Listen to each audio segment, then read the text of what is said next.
it's funny because this isn't something that I sat down with a pen and paper and plotted out. The story just kind of came to me.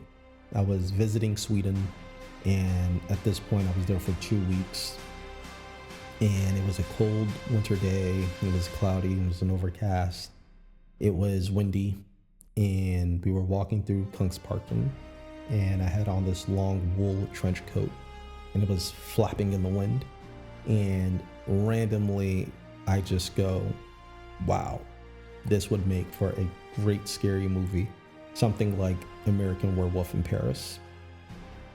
And then from that saying, the thought and the idea just kind of compounded on top of each other, and it led me down this rabbit hole. And I was just like, well, what if this American is looking for, I don't know, clues or secrets to his past, and he ends up getting tied into this gang, or there's this rival gang, and maybe it's not a gang, like Bloods and Crips, but it's more of this political type thing, or it's more religious. And that ended up becoming the bones to book one.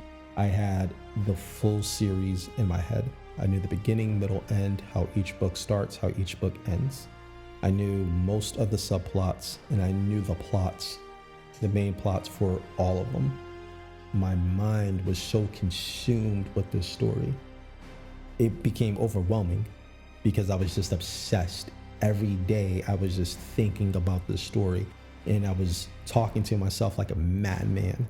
And I tell myself, either write it or forget about it. And December 4th came the very next day, and I wrote what would be the first 3 chapters to the Everborn Chronicles. What's funny about it is I didn't go there with intentions of writing a book. So all I had was my iPad.